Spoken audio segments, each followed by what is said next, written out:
most things do relate to your childhood. There is no doubt. You know, the Romans used to say, give me a child until they're 7 and I'll give you a man. Some people say, give me a child until you're 3 and I'll give you the adult, because our childhood shapes us. You know, that the most tragic thing I see over and over again as a therapist is people who come in, and when they talk about their childhood, they talk about not being loved, not being wanted, being told, well, I wanted a girl, or you're a mistake, I'd already had 3 kids, or I wasn't expecting you, or why can't you be smart like your dad? Why can't you be funny or attractive like your mom? And when a child doesn't feel loved, they don't stop loving the parent. They immediately and often permanently stop loving themselves.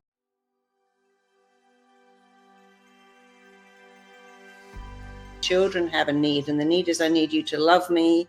And if you don't appear to love me, I can't think, well, you're mentally ill, you're an alcoholic, you're unhappy. I think, oh, it's my fault. If I can't make you love me, I guess I'm not lovable.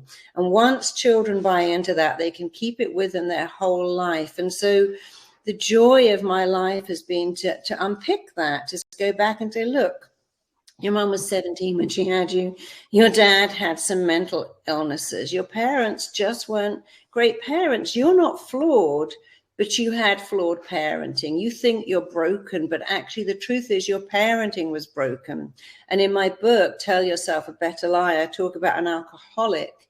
And I told him in that very words, Brian, you're not broken, but your parenting was broken. You're not flawed, but your parenting was flawed.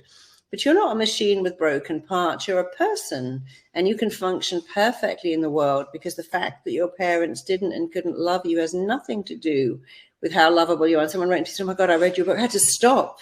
When I got to Brian the Alcoholic, I was like, oh my God, that's me. He said, and I just changed when I read that book, because I could see his story was my story.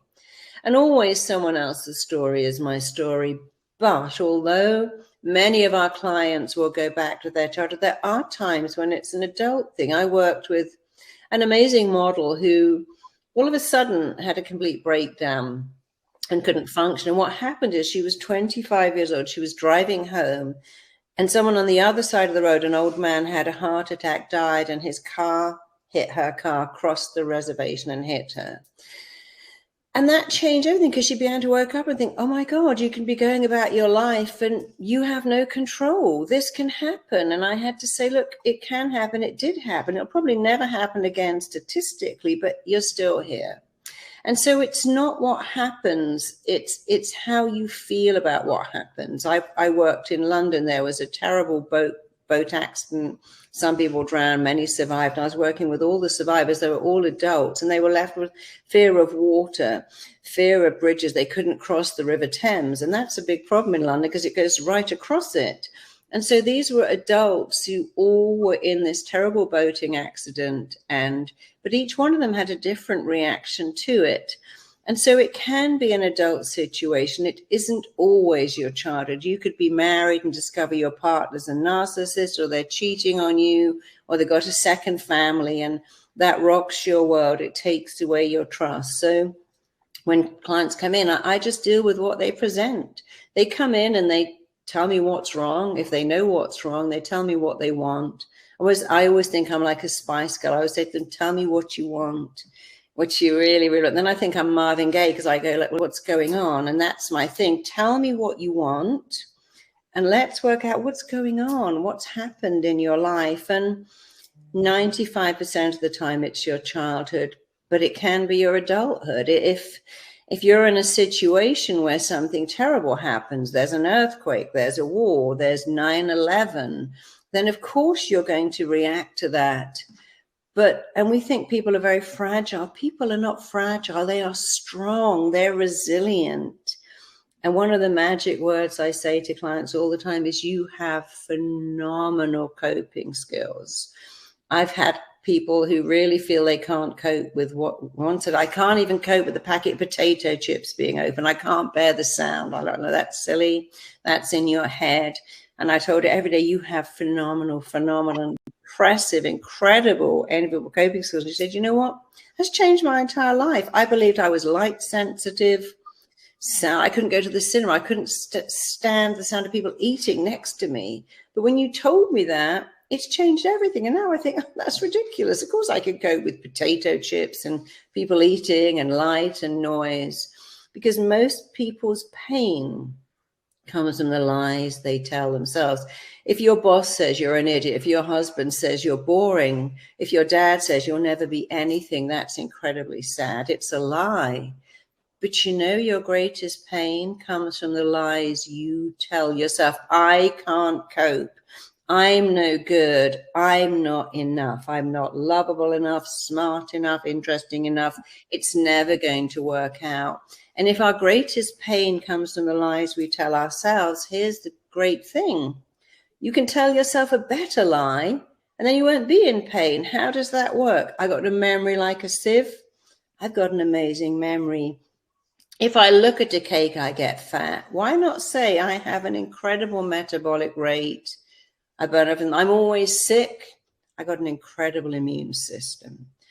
I got nothing to offer the world. I've got something amazing. Who's going to love me? Who wouldn't love me?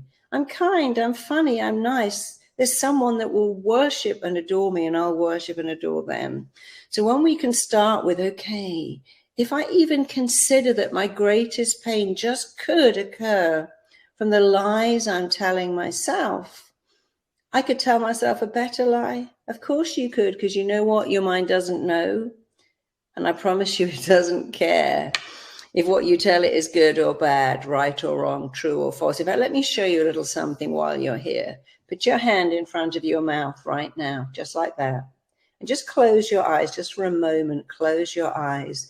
And just imagine you're holding a big, fat, juicy lemon in your hand. Half of a big, fat, juicy lemon. I want you to squeeze that lemon so lemon drops come to the surface. I want you to breathe in. That's it. Just inhale that gorgeous lemon citrus smell. And now I want you to open your mouth and shove that entire half a lemon in your mouth. That's it. Push that lemon in your mouth and start sucking out the juice. Suck all the juice out of that lemon.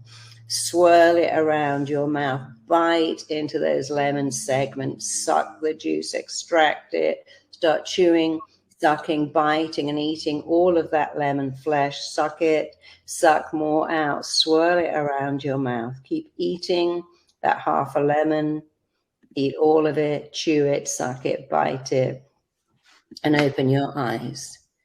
And almost all of you will say, no, that was a weird thing. I started to go, I could feel my mouth pumping out saliva. And so here's a question for you. It's a trick question, but that's okay. Was there a lemon in your mouth? The answer is yes or no. Was there a lemon in your hand? Yes or no? Whatever you said, you're right, because actually there was no lemon, but also there was a lemon.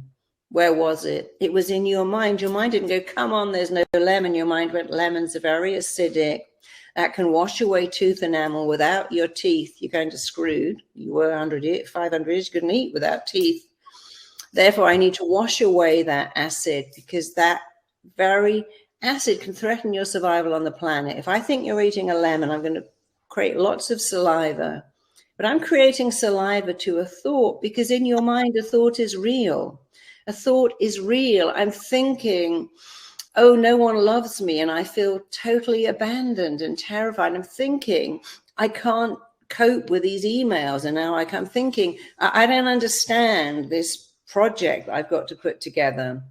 I can't do it, and now I'm falling apart, because your mind's job, get this, is to make your thoughts real. Check out my next video here.